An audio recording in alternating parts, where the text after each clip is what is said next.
السلام عليكم ورحمة الله وبركاته نحمده ونصلي على رسوله الكريم أما بعد رب اشرح لي صدري ويسر لي أمري واحلل عقدة من لساني يفقهوا قولي قال الله تعالى في الفرقان الحميد والذين تبوأوا الدار والإيمان من قبلهم يحبون من هاجر إليهم ولا يجدون في صدورهم حاجة مما أوتوا ويؤثرون على أنفسهم ولو كان بهم خصاصة ومن يوق شح نفسه فأولئك هم المفلحون صدق الله العظيم اللهم صل وسلم على سيدنا محمد وآله. My noble audience, brothers, sisters and children.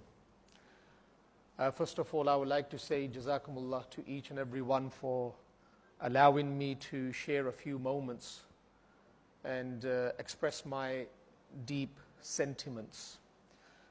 We all know that we are passing through the month of Rabiul Awwal. And secondly, we know that our country is surrounded by bushfires.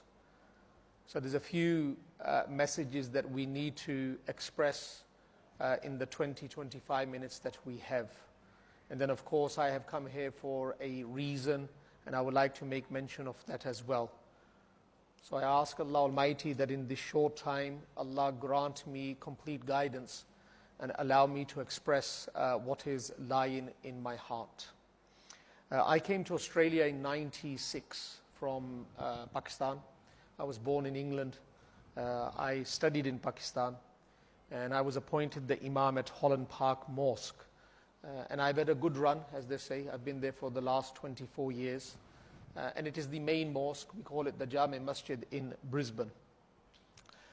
We have seen the community grow from strength to strength. We have seen the community grow in terms of number and in terms of challenges as well. The challenges are very dynamic nowadays, and the numbers that have increased throughout Australia have brought different strong points and weak points. Many years ago, we came across a grave in Holland Park Cemetery, and we tried to clean it up. There was a stone head, and we cleaned it up, and we came to know that the person that was buried in that grave, he was buried in 1927. So that was many years ago. And I was very surprised to see that Muslims have had such a profound contact with Queensland, that they have been in Queensland for more than 100 years. And then later on we came to realize that the Holland Park Mosque was constructed by the Afghan Cameliers, and they established this mosque in 1908. So Muslims have been growing. And then we know that in Sydney nowadays, it is the main city for Muslims in Australia in terms of number. Then of course it will be Victoria, and then most probably there will be a competition between Perth and Brisbane. But it is Sydney, then it is Melbourne. Now we've had 100 years in this country to leave a very deep print on the hearts of the masses. But at some level we have not succeeded. At some level, we have not succeeded. And there was something that was bothering myself for many years, and especially for the last 10 years, that I looked at the community and I found that there was infighting in the community. There's infighting in our domestic structures. And we find that Muslims are not unified. And it is very hard to place the Muslims on one platform. These things were very disturbing, as people will appreciate that Imams, they have to counsel communities, they have to counsel individuals, and they come across a lot of negative information, and they experience a very strong negative vibe. And that has a athar on the heart and on the mind. So studying the Muslim communities throughout the entire world, we come to this realization that there's a certain group of Muslims that do come to the masjid, but a much larger group of Muslims have no affiliation and interest in coming in the masjid. And we know that, we can see that there's a certain group that comes to the masjid, there's no doubt about it. They may come on a regular basis, on a daily basis, or they may come once a week. But a very, very large group of Muslims, boys and girls, they have no affiliation with any masjid. And they don't find that the environment in a masjid is youth-friendly or comforting. And they will find comfort somewhere else. And this is a very, very dangerous situation that Muslims are facing. I work with the youth, and I've been working with the youth for some time, and I can share with the noble congregation that are listening today that one is not having an affiliation with the mosque. That is a problem in itself. That is the opening of the door that will lead to many, many problems. But irtidad, you will be surprised to know people are renouncing faith. My name is Uzair.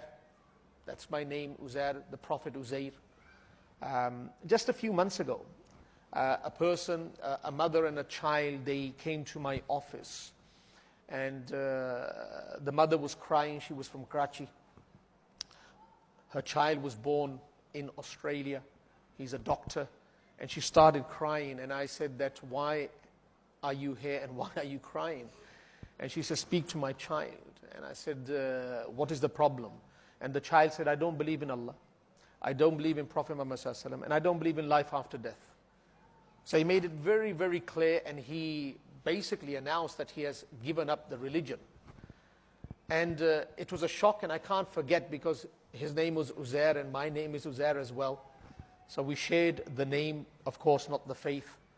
And these occurrences have become more since the last 3-4 years. Then studying these cases, individually studying these cases, I came to this realization that these people that are renouncing Islam or moving away, they had no affiliation with any religious center, masjid, affiliation with a religious group. So they did not find comfort anywhere, so they secluded themselves around the box. And they allowed all these whispers and scruples and waswasas to preoccupy their mind.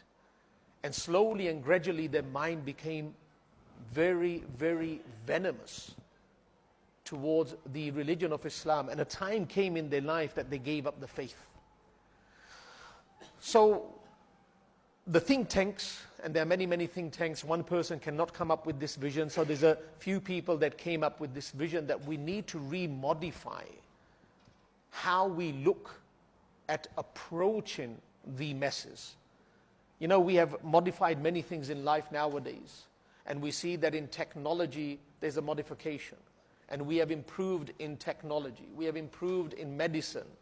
But we find that when it comes to our own structure, that Islamic structure, and the way we're going to propagate, and the way we're going to make our centers attractive, we find that we are very, very complacent and very, very satisfied with the traditional structure that is not working for majority Muslims.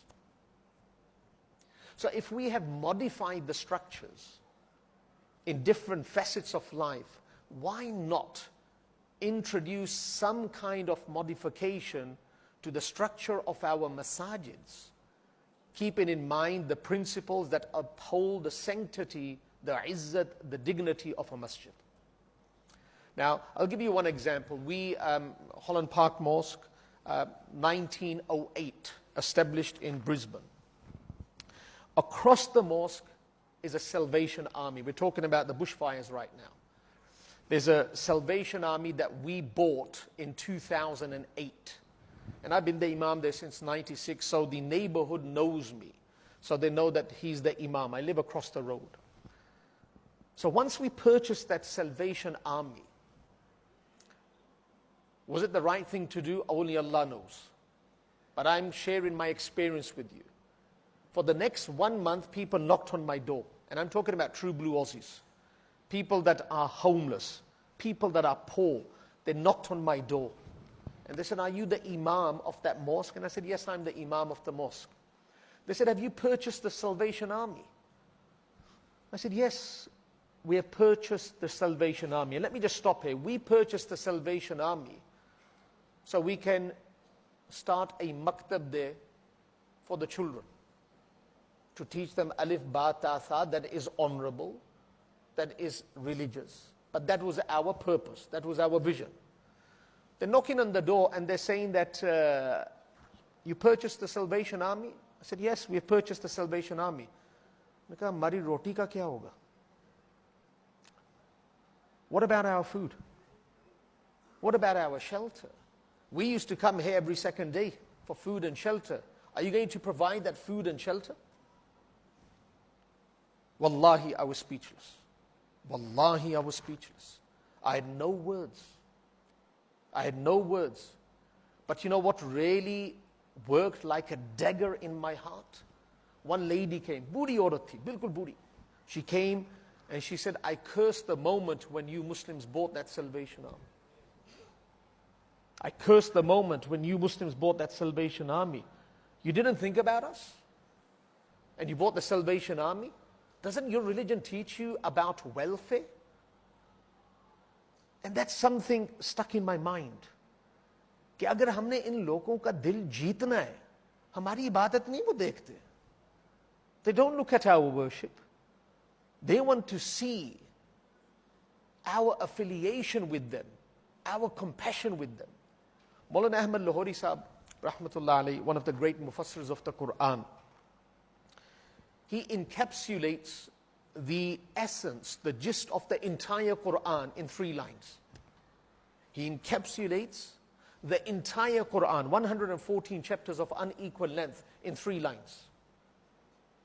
कहते कि रब को राजी कर लो इबादत करने से, अल्लाह की इबादत करके रब को राजी कर लो. नबी करीम सल्लल्लाहु अलैहि वसल्लम को राजी कर लो उनकी इताअत करने से, और अल्लाह की मखलूक को राजी कर लो उसकी खिदमत करने से. इबादत, इताअत, खिदमत. इबादत तो है, इताअत भी है, खिदमत का जज्बा खत्म हो चुका है. And khidmat is the lure that will pull people into the fold of Islam. And that's why when Nabi Kareem Muhammad arrived in Madinatul Munawwara, Abdullah bin Salam, he encapsulates the first advice that Nabi Kareem Muhammad gave to the people of Madinatul Munawwara. And keep in mind, first impression is a lasting impression. Nabi Kareem Muhammad knew that. He was entering a domain that was very dynamic and very diverse. Abdullah bin Ubay bin Salul, he was the founder of a new group that the Nabi of Allah never came across in Makkah al-Mukarramah, the Munafiqun. Banu Kanuka, Banu Nadir, Banu Qurayza, the Jewish tribes were there.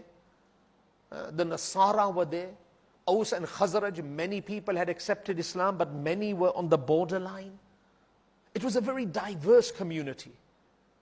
And what did the Nabi of Allah sallallahu alaihi wasallam say in his first khutbah, knowing that my audience is from different backgrounds in terms of faith?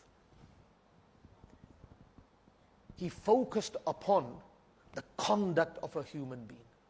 Afshu salam, at'imu ta'am, layyinul kalam, wa sallu bil layl wa nas niyam. Ye pehla khutbah hai Nabi Kareem sallallahu alaihi wasallam in Madinatul Munawwara. Afshu salam, give salam. At'imu ta'am, feed people. Feed people. Layyinul kalam, be soft in your speech. Soft in your speech. Qulu linnasi husna. Speak words कि आपके मुंह से फूल निकल रहे हो. And the last one, the last advice out of 4, the last one, and pray at night when people are sleeping. Meaning use this body productively, constructively, positively for the welfare of mankind. And at night time, you make dua that, Ya Allah, I did the best with this body. Because with this hand you can give, with this hand you can take. With the tongue you can say a word that will melt the heart, and with the same tongue you can say a word that will burn the heart. It's a double-edged sword, this entire body. What did our Nabi of Allah? He won the hearts of the people through his conduct. मैं India खुद गया हूँ, मैं India गया हूँ. I'm a Pakistani background, born in England, but I've been to India, and we were traveling from Delhi to the Taj Mahal. Gadi ke upar.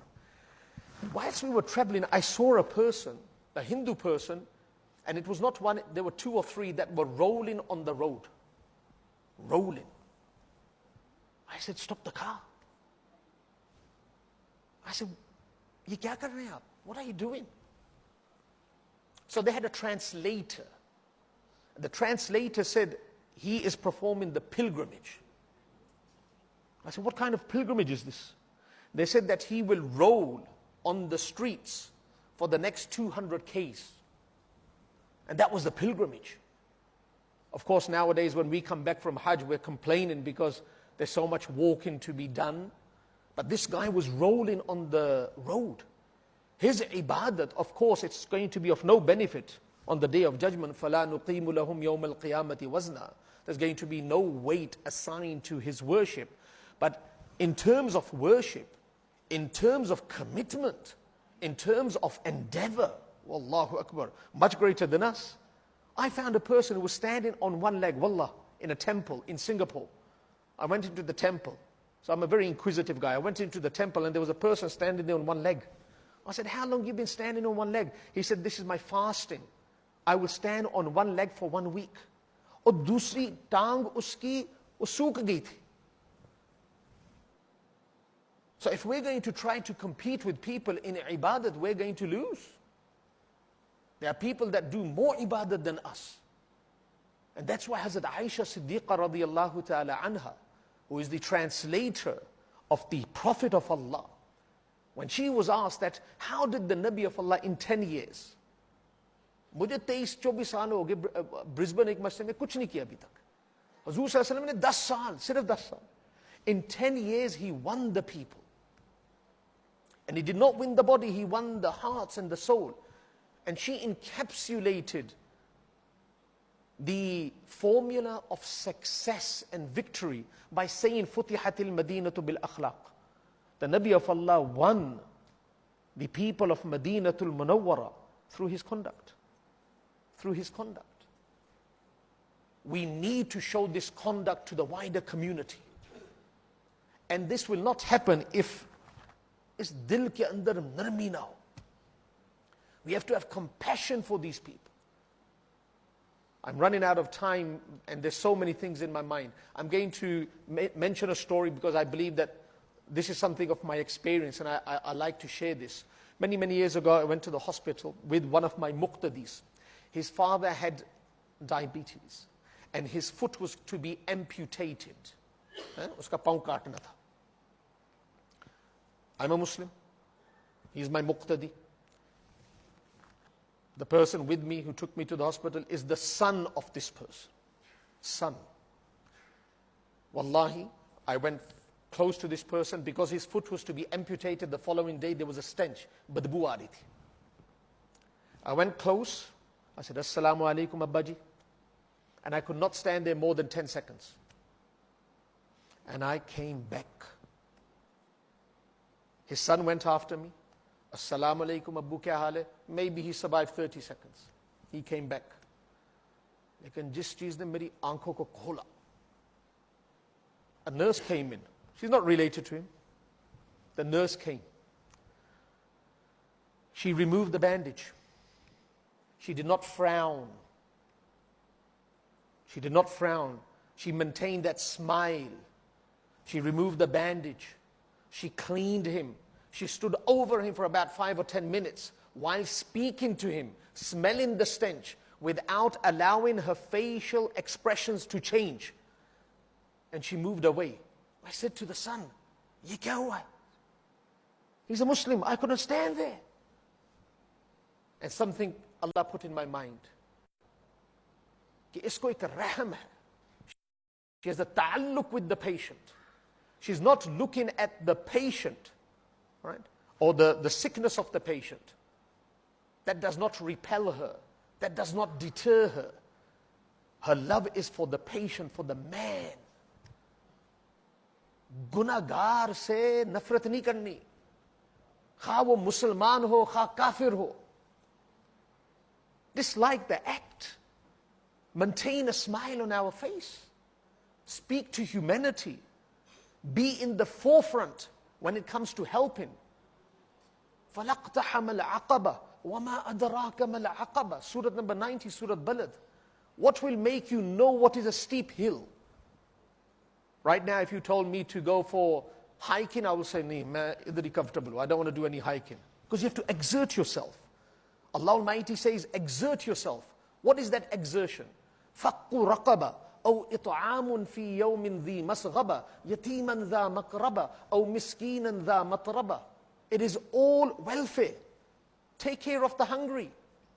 Feed the poor. Take care of the orphan. And did Allah Almighty say a Muslim orphan? A non-Muslim orphan? An orphan. A poor person? Is he a Muslim or a ghair Muslim? It doesn't matter. We will not find success when it comes to promoting and propagating our religion if we do not commit ourselves to haqooqul ibad. I can talk about myself, my weaknesses. I'm not going to speak about anyone else. My charity is my wife, my children, my mum, my dad, and a few family members back home. इससे आगे हम सोचते नहीं. We need to establish ourselves in this country. I was reading one hadith, Sheikh Sarfraz Sahab, Mufti Tariq Sahab, Allah give him health, teacher, my teacher as well. In his mutali'ah, he made mention of one hadith. I have not got the reference, but he is a reference in himself. Sheikh Sarfraz Sahab, rahmatullah alayh. He says, जो ईसाई लोग हैं ना, वो कभी गरीब नहीं होंगे. Hazur Sallallahu ne kaha, the Christians will not fall short in terms of prosperity. Reason being is they're very much committed to welfare. और जिसने लोगों की मदद की, Allah uski madad karega. So this center, I am very comfortable at Holland Park Mosque, and most probably I will retire at Holland Park Mosque. So a lot of people, they start centers when they retire or when they don't have a place. I have a place in Holland Park Mosque, and you can go and find out. So no one is throwing me out of Holland Park Mosque. Main imam hu udhar ka, khatib hu. But what is really disturbing my mind is to introduce a model, remodify the traditional model, and introduce something that will be attractive to all those Muslims that do not find comfort in the masjid, number one, and number two, be an attraction for the wider community as well. So what we are thinking is, and this is the vision, and it's going to be the first of its kind in Queensland. It's going to be the first of its kind in Queensland. And I'm not doing this without the consultation of my mashayikh, Mufti Taqi Usmani Sahab, Damat Barakatuhum, and a few others in Punjab. So it is all corresponding well with Islamic principles. So I'm not doing something that is outside the fold of Islam. But what we're trying to do is masjid, but with the masjid, the first youth sports complex.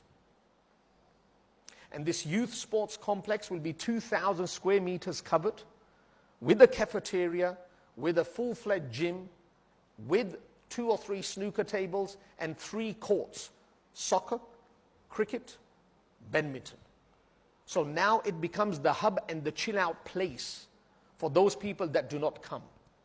So they come there, masjid is on the right side, and then we will have center of excellence classes for those that find a lot of comfort in this place, and then we will start courses. But you will say, what about the welfare? What about the welfare?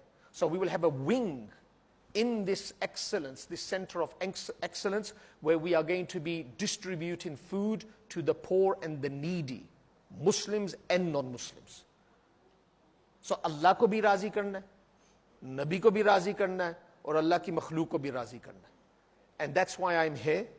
So I need 2 things from this noble congregation. Number one, I need your du'as. Ad-du'a silahul mu'min. Dua is the weapon of a believer. I need your du'as. It is something new, but it is the future for the Muslims in this country, where we have Islam, we have sports, and we have welfare. All three in one complex. And secondly, I need your generous donations.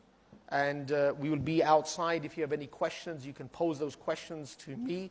And inshallah, if I have the ability to, I'll try to respond to that as well. Do we have 1-2 more minutes, or have we run out of time? 2 more minutes. One thing I would like to share further. I am a chatterbox, so I can keep speaking, but I'm just going to share one thing. I recited a verse from Surah number 59, verse number 9, and you can go back and study it because we've run out of time. Surah 59, verse number 9. One of the things we need to inculcate in our life so we can blossom and grow from strength to strength is this fragment of verse number 9. وَيُؤْثِرُونَ عَلَىٰ أَنفُسِهِمْ وَلَوْ كَانَ بِهِمْ خَصَاصَةٌ. It is a very important quality. Right now, I'm talking about myself. I don't talk about anyone else. I talk about myself. If anything happens, I say, what is my right? If I have a dispute with my wife, I'll say, mera haq pura karo. My wife will say, mera haq kya hai? Everyone is worried about their own right. And thinking about your own right stems from selfishness. This verse gives us guidance to a new formula that will allow us to blossom and experience love and peace in all our relationships. And that is, don't think about your own right. Think about, have I discharged the right of this person? A dog giving birth, how many puppies? Many. A goat, only one. But there's more goats than dogs. Because goats are based upon sacrifice. They're sacrificed. So there's going to be more goats. At one time, a dog will give much more children. But there are less dogs than goats. If we want to succeed in life, in any facet, in any department, in any faculty of life, we need to inculcate this one principle. And that principle is, from today onwards, we reboot our understanding of life. And that is that whenever anything happens in our domestic structure, our outside structure, our business structure, what I need to think is that, did I discharge the right of this person?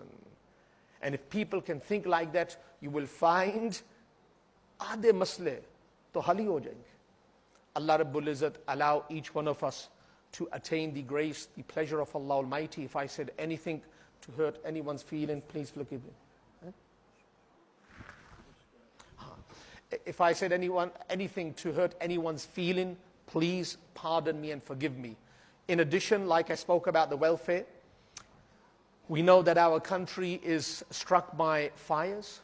So basically, there are 2-3 things that we need to establish. One, of course, is the prayer for bringing rains, making a lot of dua, making individual tawbah as well as collective. And secondly, try to find those organizations that are trying to bring some relief to the firefighters and trying to bring this fire down. So go and be in the front. Of course, ikhlas, we do it for Allah Almighty, but it is important that we are to be seen in the forefront, and this is something that is the demand of our religion. Raat ko uth ke Allah se mange कि या अल्लाह आप ही सब कुछ करने वाले हैं, सारी ताकत आपकी है, या अल्लाह इस आग को ख़त्म कर दे. We can do that much and try to donate with generosity to this very noble cause. سبحانك اللهم وبحمدك أشهد أن لا إله إلا أنت أستغفرك وأتوب إليك.